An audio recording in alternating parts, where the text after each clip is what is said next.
이 하이델베르그 요리 문답은 세 파트로 나누어져 있다고 했습니다.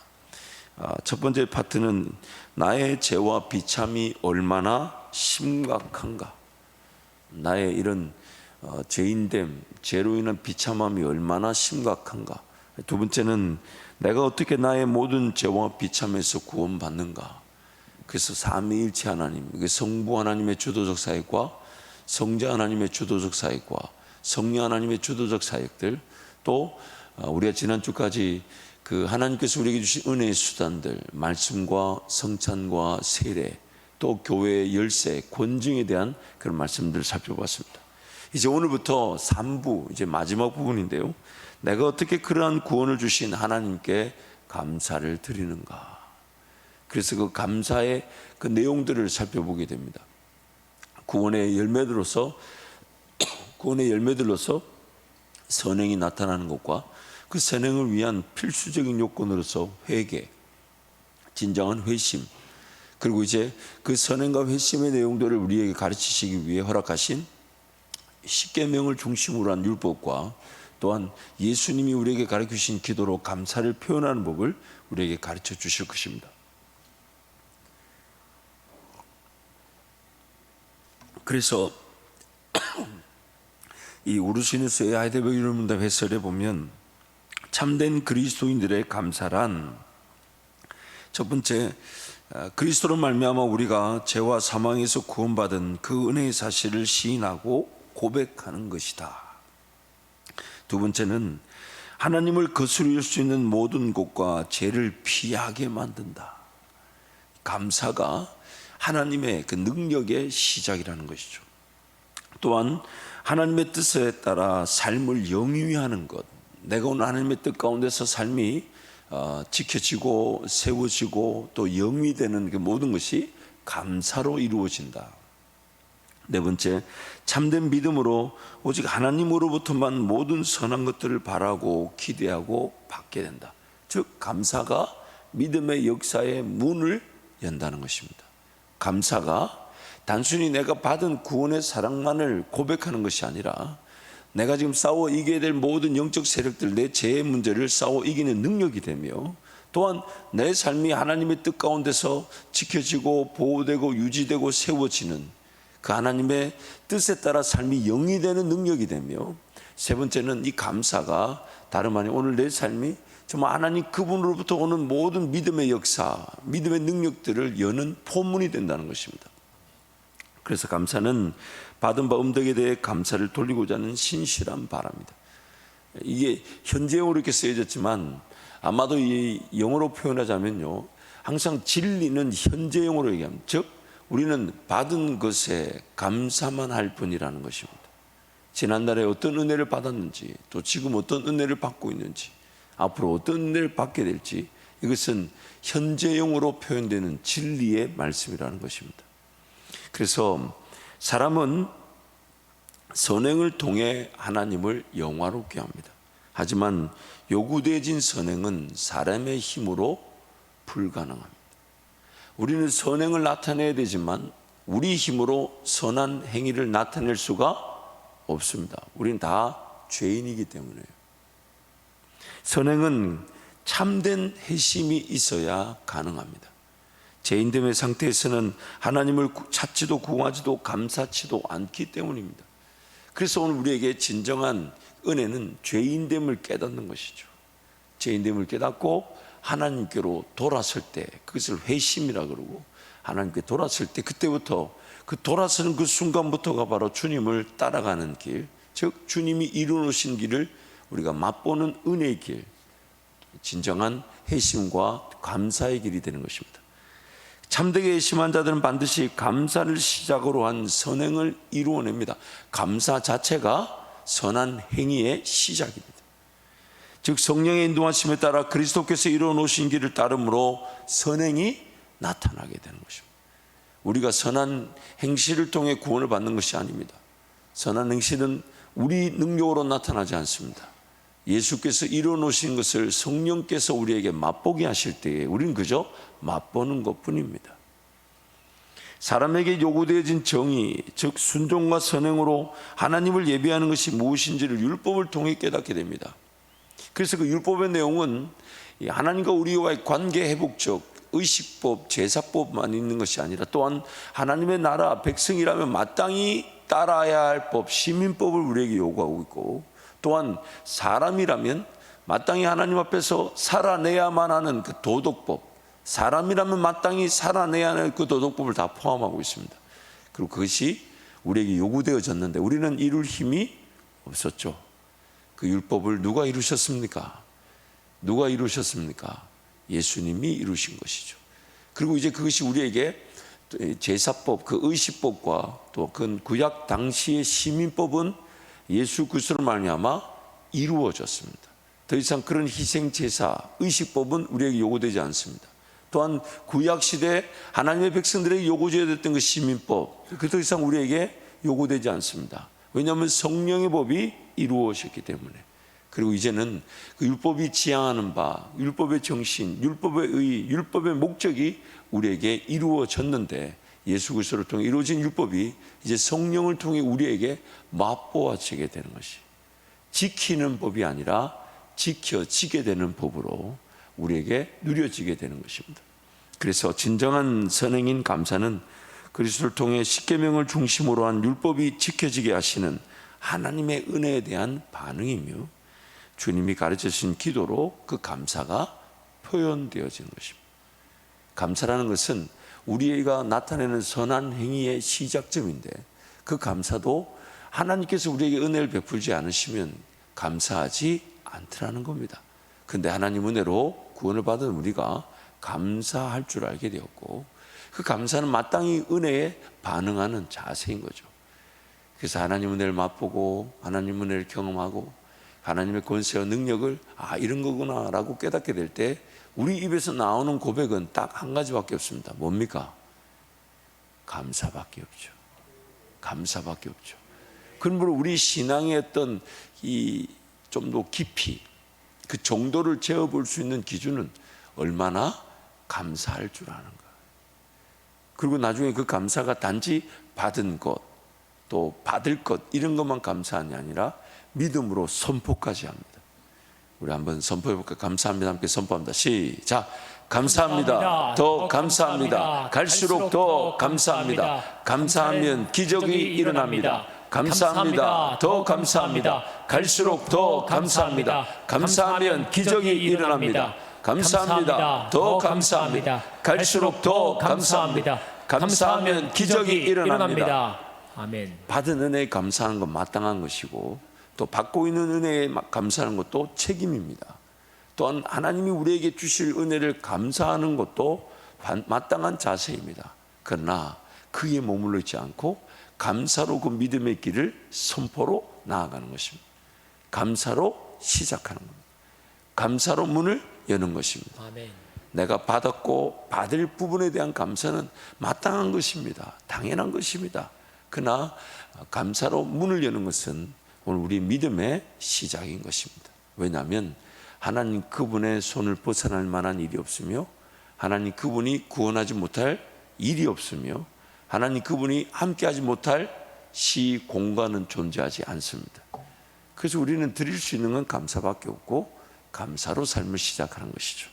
그래서 86문, 우리의 공로가 조금도 없이 그리스도로 말미암아 오직 은혜로 우리의 죄와 비참함으로부터 구원을 받았는데 우리는 왜 또한 선행을 해야 합니까? 그리스도께서 그의 보혈로 우리를 구속하셨을 뿐 아니라 그의 성신으로 우리를 새롭게 하여 그의 형상을 닮게 하시기 때문입니다. 이것은 우리가 모든 삶으로서 하나님의 은덕에 감사하고 하나님께서 우리를 통해 찬양받으시기 위함이며, 또한 우리 각 사람이 그 열매로서 자신의 믿음의 확신을 얻고 경건한 삶으로서 다른 사람을 그리스도인에게 인도하기 위함입니다. 다시 한번, 우리의 공로가 조금도 없이 그리스도로 말미암아 오직 은혜로 우리의 죄와 비참함으로부터 구원을 받았는데 우리는 왜 또한 선행을 해야 합니까? 그리스도께서 그의 보혈로 우리를 구속하셨을 뿐 아니라 그의 성신으로 우리를 새롭게 하여 그의 형상을 닮게 하시기 때문입니다. 이것은 우리가 모든 삶으로서 하나님의 은덕에 감사하고 하나님께서 우리를 통해 찬양받으시기 위함이며, 또한 우리 각 사람이 그 열매로서 자신의 믿음의 확신을 얻고 경건한 삶으로서 다른 사람을 그리스도에게 인도하기 위함입니다. 왜 선행을 해야 됩니까? 이 말은 왜 우리에게 선행이 요구됩니까? 라는 말이죠. 하나님께서 은혜를 베푸셨어요. 그래서 하나님을 몰랐던 자 하나님을 알아가요. 또 하나님을 경험하면 경험할수록 우리에게서 무엇이 반응되어지겠습니까? 그걸 열매라고 하는 거예요. 내가 맺는 것이 아니라 나란 나무 가지가 나무에 붙었더니 열매가 맺혀지더라는 거죠. 그것이 요구되어지는 선행, 즉 열매라는 것입니다. 그래서 오늘 그런 열매는 다름 아닌 하나님과 나의 인격적 관계에서 그런 능력과 권세를 맛보게 될 때 그 하나님께서 나를 통해 맺혀지게 하시는 반응. 그래서 기어이 감사할 줄 몰랐던 자가 감사하게 되고 심지어 그 감사로 인생의 문을 열어 제끼기 시작하더라는 것이죠. 그 믿음의 길을 걸어가기 시작하더라는 것입니다. 그래서 선행에 요구되는 것을 네 가지 내용으로 답을 합니다. 성령 하나님께서 그리스도를 통해 이루어진 구원의 은혜를 자기 백성들에게 적용하심으로 그들은 그리스도를 통해 얻은 구원을 순종과 선행으로 감사하게 됩니다. 구원 얻은 백성들의 감사는 하나님을 찬양하는 것입니다. 이건 역시 선행이죠. 하나님께서 선물로 주신 믿음의 열매로 감사하게 되고 그 감사는 하나님께서 선물로 주신 믿음을 확신하게 됩니다. 감사하는 백성들이 경건한 삶의 교제를 통해 다른 이들을 그리스도께로 인도하게 됩니다. 그래서 여러분 감사해 본 사람들은 압니다. 감사를 해보면 그 감사가 믿음의 역사를 나타낼 뿐 아니라 정말 그 감사한 대로 하나님 은혜를 맛보게 될 때 우리는 더 감사하게 됩니다. 더 감사하게 되죠. 감사가 하나님 나와 함께 하심에 대한 믿음의 확신이 되고 그래서 더 하나님 나와 함께하고 계시는구나. 그것을 더 확신하게 되는 거죠. 그래서 첫 번째, 성령 하나님께서 그리스도를 통해 이루어진 구원의 은혜를 자기 백성들에게 적용하심으로 그들은 그리스도를 통해 얻은 구원을 순종과 선행으로 감사하게 됩니다. 함께 말씀을 선포합니다. 또한 너희 지체를 불의의 병기로 죄에게 드리지 말고 오직 너희 자신을 죽은 자 가운데서 다시 산 자같이 하나님께 드리며 너희 지체를 의의 병기로 하나님께 드리라. 그러므로 형제들아, 내가 하나님의 모든 자비하심으로 너희를 권하노니 너희 몸을 하나님이 기뻐하시는 거룩한 산 제사로 드리라. 이는 너희의 드릴 영적 예배니라. 너희는 이 세대를 본받지 말고 오직 마음을 새롭게 함으로 변화를 받아 하나님의 선하시고 기뻐하시고 온전하신 뜻이 무엇인지 분별하도록 하라. 우리는 그의 만드신 바라 그리스도 예수 안에서 선한 일을 위하여 지으심을 받은 자니 이 일은 하나님이 전에 예비하사 우리로 그 가운데서 행하게 하려 하심이니라. 너희도 산돌같이 신령한 집으로 세워지고 예수 그리스도로 말미암아 하나님이 기쁘시게 받으실 신령한 제사를 드릴 거룩한 제사장이 될지니라. 오직 너희는 택하신 족속이요 왕같은 제사장들이요 거룩한 나라요 그의 소유된 백성이니 이는 너희를 어두운 데서 불러내어 그의 기이한 빛에 들어가게 하신 자의 아름다운 덕을 선전하게 하려 하심이라. 아멘. 두 번째, 구원 얻은 백성들의 감사는 하나님을 찬양하는 것입니다. 즉 그 감사가 선행이라는 것이죠. 함께 말씀을 선포합니다. 이같이 너희 빛을 사람 앞에 비추게 하여 저희로 너희 착한 행실을 보고 하늘에 계신 너희 아버지께 영광을 돌리게 하라. 너희는 몸은 너희가 하나님께로부터 받은 바 너희 가운데 계신 성령의 전인 줄을 알지 못하느냐. 너희는 너희의 것이 아니라 값으로 산 것이 되었으니 그런즉 너희 몸으로 하나님께 영광을 돌리라. 너희가 이방인 중에서 행실을 선하게 가져 너희를 악행한다고 비방하는 자들로 하여금 너희 선한 일을 보고 권고하시는 날에 하나님께 영광을 돌리게 하려 함이라. 세 번째, 하나님께서 선물로 주신 믿음의 열매로 감사하게 되고 그 감사는 하나님께서 선물로 주신 믿음을 확신하게 됩니다. 함께 말씀을 선포합니다. 이와 같이 좋은 나무마다 아름다운 열매를 맺고 못된 나무가 나쁜 열매를 맺나니 좋은 나무가 나쁜 열매를 맺을 수 없고 못된 나무가 아름다운 열매를 맺을 수 없느니라. 그리스도 예수 안에서 할례나 무할례나 효력이 없되 사랑으로서 역사하는 믿음뿐이니라. 오직 성령의 열매는 사랑과 희락과 화평과 오래 참과 자비와 양성과 충성과 온유와 절제니 이 같은 것을 금지할 법이 없느니라. 그러므로 형제들아, 더욱 힘써 너희 부르심과 택하심을 굳게 하라. 너희가 이것을 행한즉 언제든지 실족하지 아니하리라. 네 번째, 감사하는 백성들이 경건한 삶의 교제를 통해 다른 이들을 그리스도께로 인도하게 됩니다. 함께 말씀을 선포합니다. 이같이 너희 빛을 사람 앞에 비추게 하여 저희로 너희 착한 행실을 보고 하늘에 계신 너희 아버지께 영광을 돌리게 하라. 이로써 그리스도를 섬기는 자는 하나님께 기뻐하심을 받으며 사람에게도 칭찬을 받느니라. 이러므로 우리가 화평의 일과 서로 덕을 세우는 일을 힘쓰나니 아내된 자들아, 이와 같이 자기 남편에게 순복하라. 이 혹 도를 순종치 않는 자라도 말로 말미암지 않고 그 아내의 행위로 말미암아 구원을 얻게 하려 함이니 너희의 두려워하며 정결한 행위를 봄이라. 아멘. 그래서 이 정요석 목사님의 그 책의 내용에 선행을 하는 네 가지 목적이란 내용이 있는데요. 첫 번째는 우리는 선행이라는 우리의 전 행위로 하나님이 베풀어 주신 구원의 축복에 관한 우리의 감사함을 증거합니다. 우리는 선행을 통해 하나님이 찬양 받으시도록 합니다. 하나님을 몰랐을 때 악행을 일삼던 자들이 선행을 행할 때 우리를 변화시키신 하나님이 찬양을 받으십니다. 선행을 할 때 우리는 그 믿음의 열매로 인해 우리가 믿음을 갖고 있음을 확신하게 됩니다. 우리가 선행을 통해 타인들과 경건하게 교제할 때 그들은 우리에게 감동을 받아 우리의 주인이 되시는 그리스도께로 이끌립니다. 그래서 우리의 선행, 그 시작은 감사이고 그 감사의 선행은 오늘 우리로 하여금 참된 하나님의 자녀임을 증거해 줄 뿐만 아니라 내 믿음이 확인되게 하며 또한 그 감사의 선행을 시작으로 해서 다른 이들과 교제할 때 그들이 우리를 통해 그리스도께로 인도되어진다라고 말씀하는 겁니다. 그래서 87문, 감사치도 않고 회개하지 않는 삶을 계속 살면서 하나님께로 돌이키지 않는 사람들도 구원을 얻을 수 있습니까? 결코 구원을 받을 수 없습니다.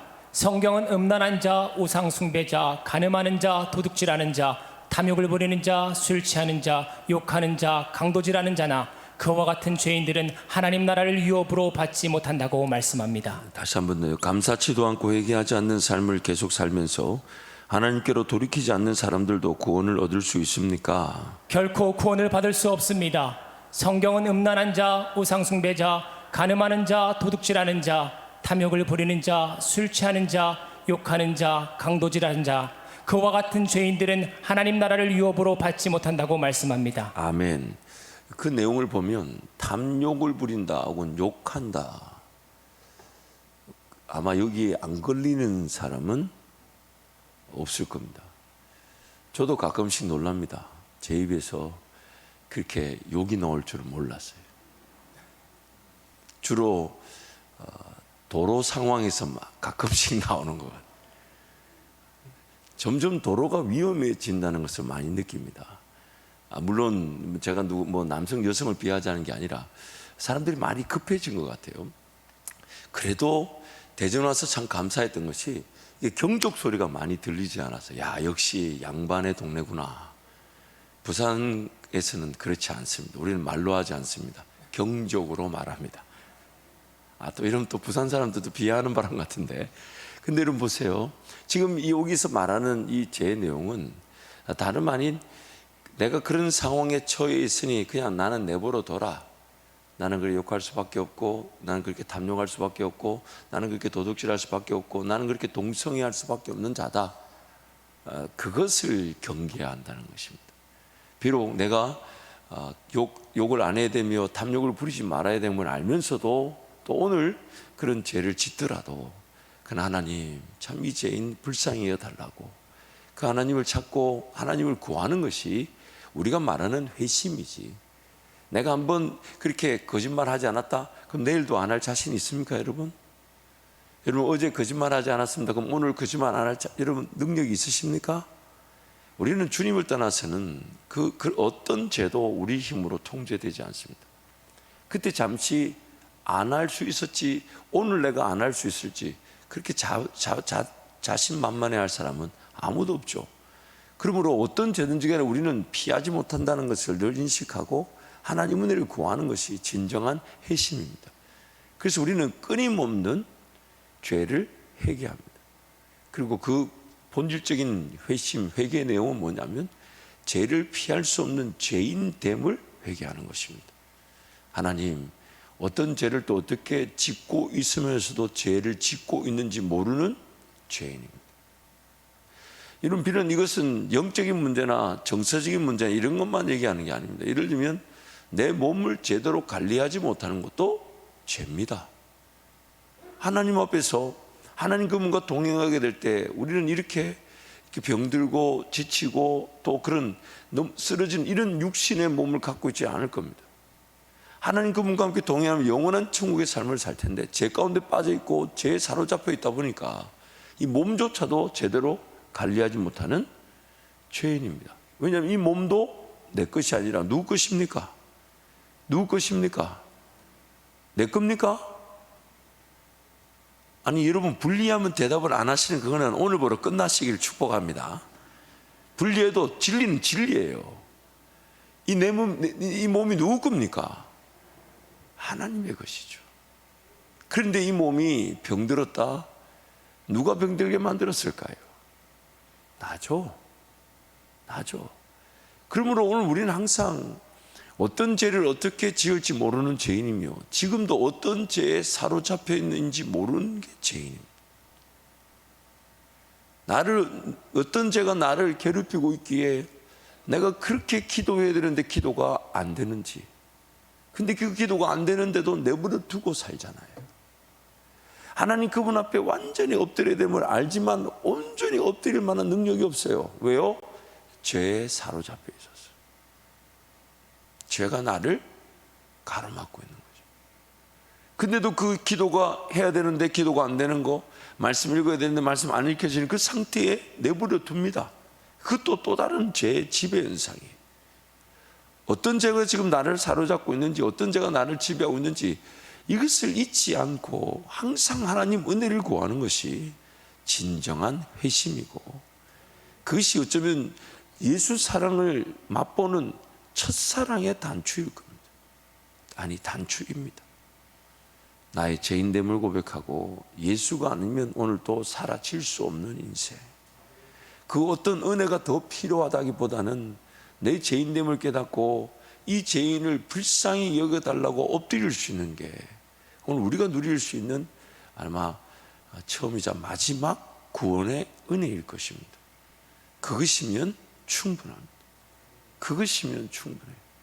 근데 이 죄인됨을 모르고 살아가니 그 죄가 어떤 죄가 나를 괴롭히고 있는지, 그래서 지금 기도가 안 되고 하나님 나라가 안 보이며 그저 눈앞에 보이는 세상살이에 몰두하게 만든 것일 텐데, 그래서 하나님이 내 죄를 이길 수 있도록 도우실 것이며 극복하도록 도우실 거고, 또한 그저 살아가는 것이 아닌 하나님 나라와 영광을 위해 살아갈 수 있도록 인도해 주실 수 있으며 인생의 한계라는 것은 존재하지 않을 것인데 어떤 제약이든지 그 제약 가운데 머물지 않게 하실 것인데 그 기대감과 그 사모함 없이 살아갈 수 있는 게 오늘 죄인됨의 영적 형편입니다.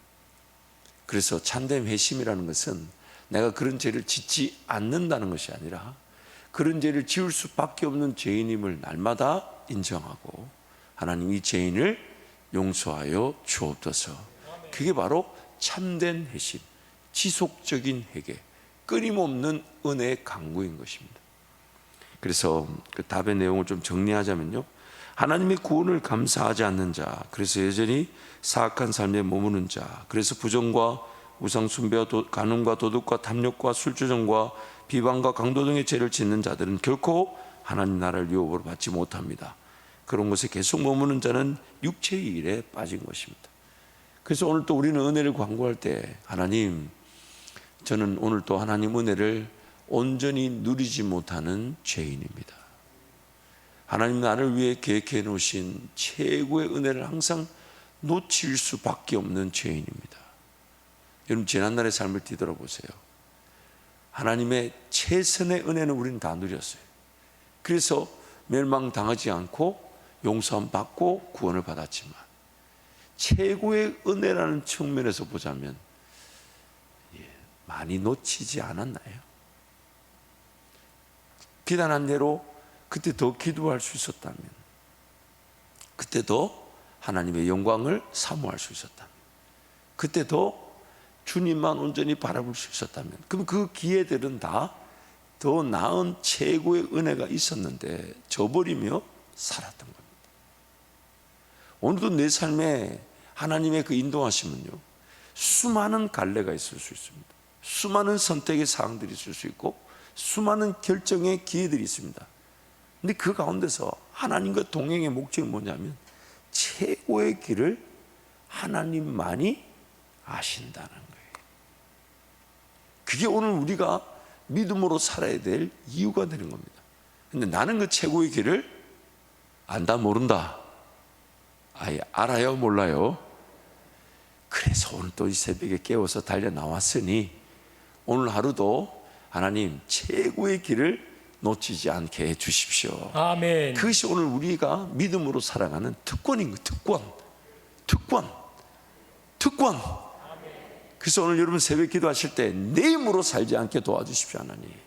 하나님 찾지 않고도 사라지는 것을 경멸하게 해주시고 오늘 또 하나님 은혜로만 살게 해주십시오. 하나님 은혜로만 살게 해주십시오. 그저 나를 보호하고 나를 지키는 최선의 은혜가 아니라 내가 할 수 있는 것, 그것도 하나님 은혜입니다. 내가 그걸 최선을 다해서 내 능력과 내 한계를 전부 들여서 뭔가 감당할 수 있는 것, 그것도 하나님 은혜지만은, 그러나 내 삶의 지향점은 하나님이 더 보여주시는 새로운 길, 믿음의 길, 믿음으로만 걸어갈 수 있는 길, 믿음으로만 감당될 수 있는 길, 그 일을 사모하는 것, 그게 오늘 내 삶의 존재 이유죠. 그렇지 않아요? 여러분, 지금 진도를 나가야 되는데 진도를 못 나가는 것은, 여러분 한번 생각해 보세요. 내 힘으로만 감당되는 삶이 재밌던가요? 재밌습니까? 괜찮아요, 여러분? 물론 이렇게 옛날에는 이 정도도 예배하지 않았어요. 옛날에 이 정도도 기도하지 않았어요. 옛날에 이 정도도 하나님 찾을 줄 몰랐어요. 이것도 은혜죠. 근데 옛날보다 나아진 오늘, 그 오늘만으로 살아가는 게 행복합니까? 아니죠. 어제보다 오늘이 나았다면 오늘보다 내일이 더 하나님과 나을 것인데 자꾸만 우리는 내 힘으로 살려고 해요. 하나님 은혜를 구하고 하나님도 좀 더 신뢰하고 하나님 좀 더 의지하고 하나님 좀 더 기다리고 하나님 좀 더 바라보고 하나님이 아니면 안 되는 일. 그래서 기도할 때마다 정말 이거 하나님께 물어보지 않으면 안 되고 확인하지 않으면 안 되고 따져보지 않으면 안 되고 더 나은 지혜가 있고 더 나은 기회가 있고. 그래서 어제도 고민하다가 그래, 내가 내일 새벽에 기도의 자리에서 하나님께 한 번 더 묻지, 하나님 좀 더 기다려보지, 하나님 좀 더 의지해보지, 하나님 좀 더 믿어보지, 하나님께 맡겨보지. 제가 이번 주 설교를 준비 중에 저는 항상 이 종이를 넣어 다닐 수밖에 없어요. 그러니까 여러분, 성경책에 종이 안 넣어 다니는 거는 목사 말을 안 듣는 거예요. 이건 믿음의 행위가 아니야.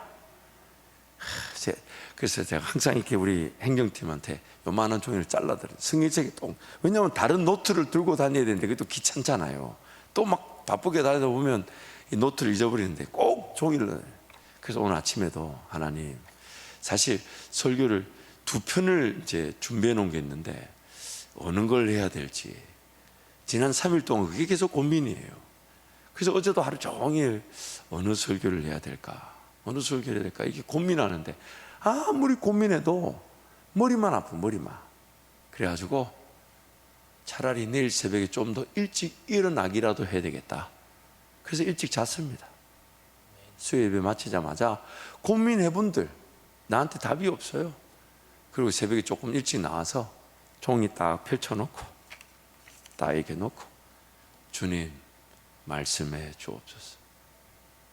주님 말씀해 주옵소서. 제가 이래 말하면 여러분이 안 믿기죠. 지금 이번 주일날 말씀을 듣게 될 텐데, 그래서 종이 2장에 딱 이렇게 적히니까 설교에 대한 부담이 있겠어요, 없겠어요? 이게 내가 보니까 여러분도 설교를 시켜봐야 돼. 이게 안 해보니까 이게 얼마나 귀한지를 여러분들 우리 장로님 중에 누가 그러시더라고. 야, 목사님, 진짜 목사님 매주 설교 정말 하나님 은혜입니다. 대단하십니다. 그래요. 이거 제가 하는 게 아니죠. 왜냐하면 저는 정말 몇 달에 한 번 들어오는 기도 순서마다도 밤새 잠이 안 온다는데 아니 이 자리에 앉아 계십니다. 장로님, 아마 우리 다른 장로님들도 그런 고백이실 거예요. 그러나 이러면 그 모든 것들이 결국 내가 하나님을 더 찾을 수 있는 기회가 되지 않습니까? 찾을 수 있는.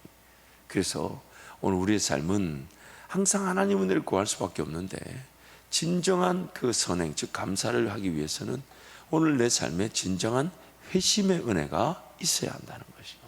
그래서 말씀 함께 선포하겠습니다. 불의한 자가 하나님의 나라를 유업으로 받지 못할 줄을 알지 못하느냐. 미혹을 받지 말라. 음란하는 자나 우상 숭배하는 자나 간음하는 자나 탐색하는 자나 남색하는 자나 도적이나 탐남하는 자나 술 취하는 자나 후욕하는 자나 토색하는 자들은 하나님의 나라를 유업으로 받지 못하리라.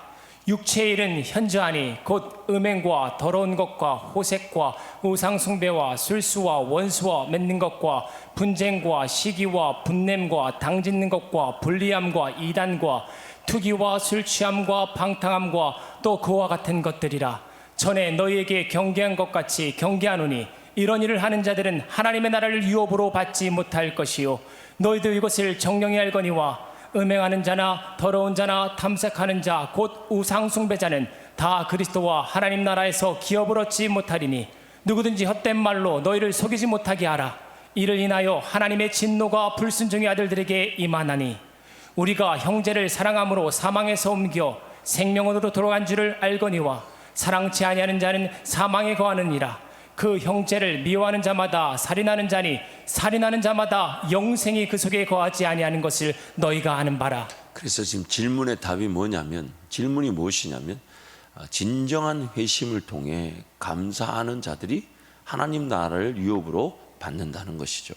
그래서 에베소서 5장 4절 말씀인데 우리 메시지 성경에 이런 말씀이죠. 함께 선포합니다. 우리가 늘 사용해야 할 언어는 감사입니다. 한번 외워볼까요? 세 번 한번 선포할까요? 시작. 우리가 늘 사용해야 할 언어는 감사합니다. 우리가 늘 사용해야 할 언어는 감사합니다. 우리가 늘 사용해야 할 언어는 감사입니다. 에베소서 5장 4절 이 메시지 성경, 우리가 사용해야 할 언어는 항상 감사입니다. 그래서 오늘도 그 감사로 주님과 동행하시면서 정말 더 주님을 바라보고 주님의 은혜를 누리시기를 축복합니다. 함께 찬양하겠습니다.